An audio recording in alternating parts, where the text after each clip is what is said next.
Firman-Mu pelita bagi kakiku, terang bagi jalan. Shalom, selamat pagi. Jumpa kembali dalam renungan harian GMI Ebenezer. Tetapi hendaklah kamu menjadi pelaku firman dan bukan hanya pendengar saja. Sebab jika tidak demikian, kamu menipu diri sendiri. Kita berdoa. Pada pagi hari yang indah ini kami patut bersyukur dan terima kasih kepadamu. Karena Tuhan, kasih-Mu yang begitu besar melebihi apapun dalam kehidupan kami. Dan oleh karena kasih-Mu, kami juga saat ini tetap merasakan penyertaan dan pemeliharaan Tuhan. Bapa yang baik, kami mau menjadi pelaku firman-Mu. Kami mau menjadi saksi yang hidup untuk menceritakan kebaikan Tuhan, karya Tuhan, dan pertolongan Tuhan yang selalu tepat pada waktunya. Pagi ini juga kami akan mendengarkan firman-Mu. Tuhan menolong kami sehingga kami dapat mengerti dan memahaminya. Di dalam dan demi Yesus Kristus kami berdoa dan mengucap syukur. Amin. Pagi ini kita akan bersama-sama merenungkan satu tema firman Tuhan, yang kuat menopang yang lemah. Bapak, Ibu, serta saudara-saudari, pada suatu hari ada seorang anak pemudi, anak P3MI. Dia datang menceritakan peristiwa yang terjadi di dalam hidupnya. Dia mengalami gagal menikah. Hari yang sudah ditentukan, tanggal sudah ditentukan, gedung untuk berpesta juga sudah di-booking. Tapi ternyata sebelum hari H ada pihak sebelah yang menggagalkan acara pernikahan. Tentu sebagai seorang gadis, seorang perempuan, dia sangat sedih menghadapi peristiwa itu. Karena kegagalan itu dari sebelah pihak saja. Ada persoalan tidak bisa dihadapi, diselesaikan, tapi diputuskan begitu saja dengan sebelah pihak.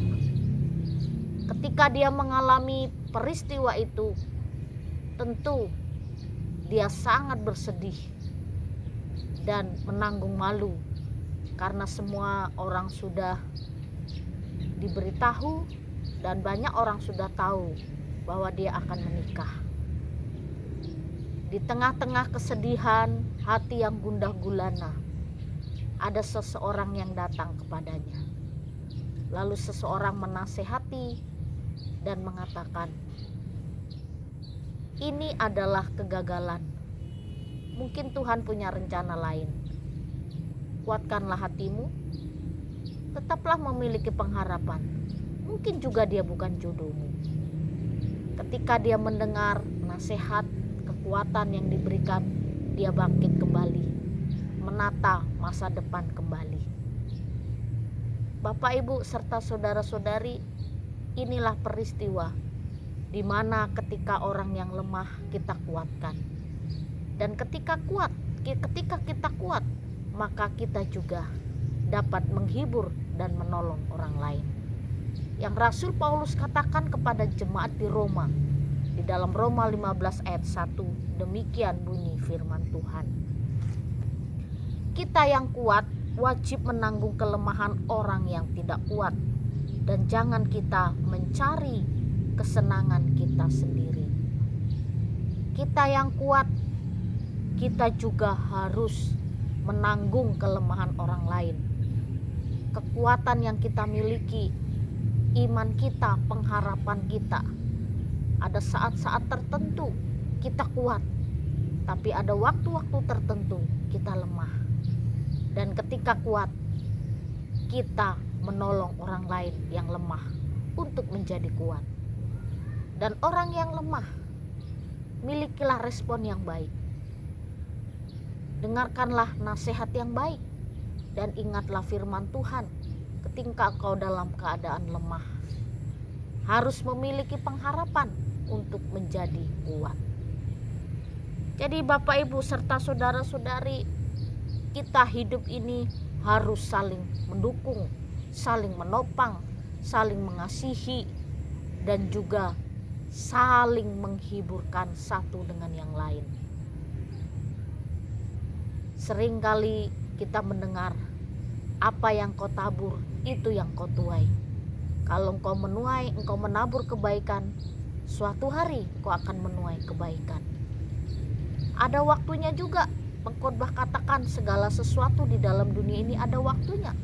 Ada waktu dihibur, ada waktu menghibur.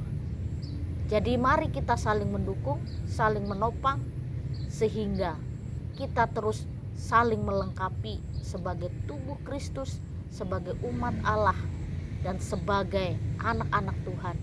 Mari saling menguatkan, dan lewat kekuatan ini memberikan pengharapan yang besar dalam kehidupan kita. Oleh karena itu, topanglah yang lemah, dan ketika engkau kuat, topanglah yang lemah. Yang lemah milikilah respon yang baik untuk tetap kuat menghadapi persoalan hidup. Kita berdoa, kuatkan dan teguhkan iman percaya kami, untuk kami terus memiliki pengharapan di dalam Engkau. Ketika kami kuat, kami akan menopang yang lemah. Ketika kami lemah, ada orang yang menopang kami, sehingga kami terus mampu berjalan menghadapi pergumulan hidup ini. Tolonglah kami ya Tuhan, di dalam dan demi Yesus Kristus kami berdoa dan mengucap syukur. Amin. Selamat pagi, Tuhan Yesus. Dalam dosa